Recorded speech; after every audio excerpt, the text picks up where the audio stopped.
Buenas noches, somos estudiantes del primer semestre de Contaduría Pública de la clase de Escuela de Pensamiento Económica. Me presento, mi nombre es Camilo Alexander Matías Mora, junto a mi compañera Ingrid Natalia Perdomo Nogua, vamos a exponer sobre la fisiocracia y la escuela clásica. Bueno, yo les comenzaré hablando sobre la fisiocracia. En aquel entonces la clase alta se mantenía a expensas de la explotación de los campesinos.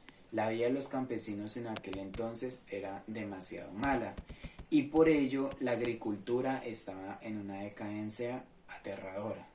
En ese entonces nace una reacción a la concepción de la vida intervencionista. La fisiocracia en aquel entonces comenzó con un grupo de escritores franceses, los cuales se hacían llamar economistas. Este grupo formó la primera escuela del pensamiento real en la economía, la cual se basaba en las relaciones entre el hombre y la naturaleza o el mundo material.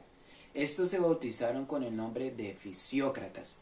¿Qué es la palabra fisiócratas? Es el gobierno de la naturaleza. Muchos miembros de la fisiocracia pertenecían a una nueva clase de agricultores. Con esto buscaban hacer de la agricultura una actividad lucrativa. La agricultura era la única fuente de riqueza. La industria y el comercio eran actividades ya totalmente secundarias. Bueno, a continuación les voy a hablar sobre sus principales pensadores fisiócratas. Comenzaremos con Francois Gesma. Este hombre nace el 4 de junio de 1694 en Versalles y muere el 16 de diciembre de 1774. Esta persona fue un economista francés de la escuela fisiocrática, siendo de profesión médico cirujano. Es llamado el padre de la fisiocracia. En 1758 publicó una obra titulada Tableau économique, que en español quiere decir cuadro económico, que contenía los principios de las ideas de los fisiócratas. Este es quizás el primer trabajo que intentaba describir el funcionamiento de la economía de forma analítica y puede considerarse la primera contribución importante al pensamiento económico. El segundo es William Petty. William Petty es uno de los fundadores de la econometría. Este es una de las ramas más de boga de la economía moderna y consiste en la aplicación de las matemáticas y las estadísticas al análisis económico. William Petty se apartó totalmente del mercantilismo dominante en su época y anticipó muchas de las ideas de los economistas clásicos, como la importancia económica de la división del trabajo y su teoría del valor. Por ejemplo, consideraba que el intercambio estaba sometido a leyes naturales, a las que es inútil oponerse y que los precios vuelven siempre a su nivel natural, algo que volverían a señalar muchos anteriores posteriormente. El segundo, uno de los de otros principales fisiócratas es Robert Jacques Turgot, que este hombre nace en París el 10 de mayo de 1727 y muere el 18 de marzo de 1781. Fue un político y economista francés, fundador de la Escuela del Pensamiento Económico conocido como fisiocracia, que resume esta noción con el dicho: el agricultor es la única persona cuyo trabajo produce algo más que el salario de su trabajo. Es por lo tanto la única fuente de toda riqueza.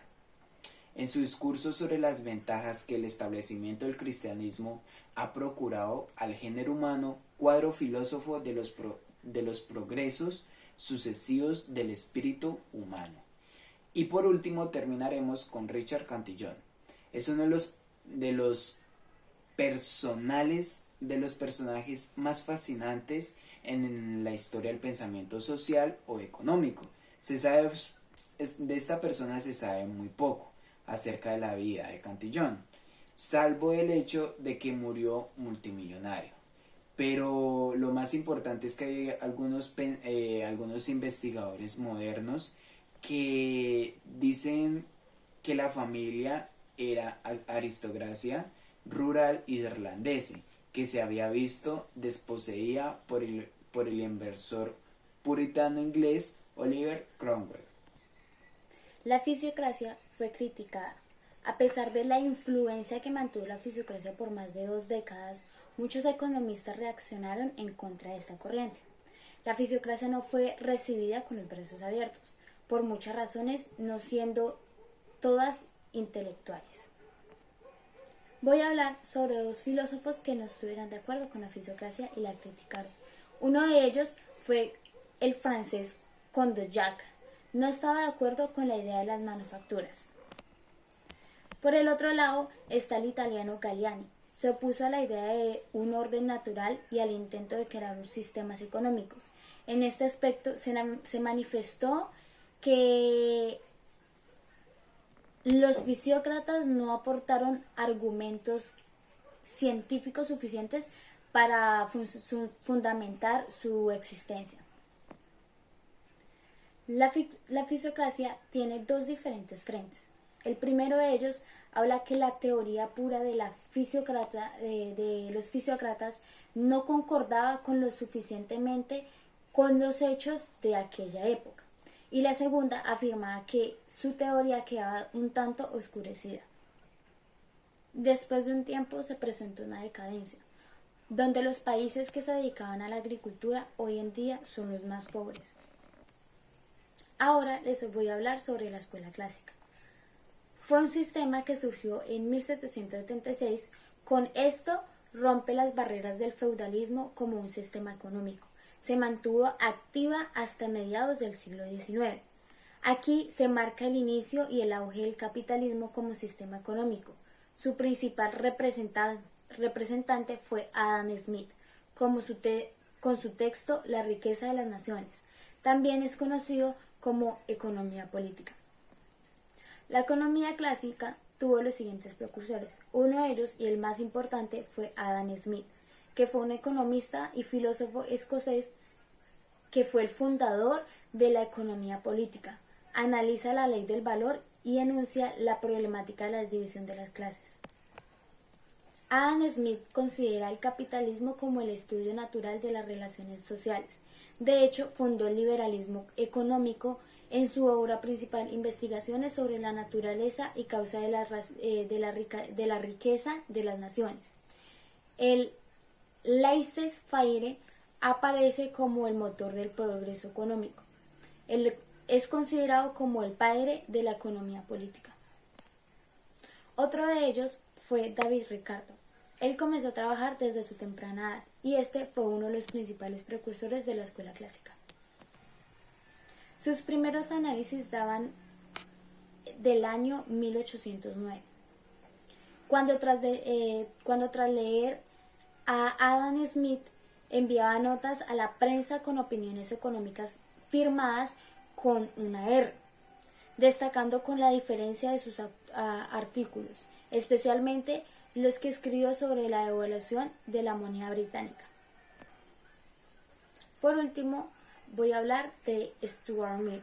Nació en Londres el 20 de mayo de 1806. Fue el hijo mayor del economista e historiador James Mill, autor de la competencia History of British India, un pensador adicto a las doctrinas éticas de Beckman y a las economías de Richard, ambos amigos suyos. A sus 13 años, su padre le explica un curso completo de economía política basada en las ideas de David Ricardo. Stuart Mill, autor de uno de los libros más eruditos del análisis económico clásico y cuyos aportes a las ciencias sociales se mantienen aún vigentes. Para concluir, les queremos agradecer por su atención brindada y por darnos la oportunidad de estarnos escuchando. Muchas gracias.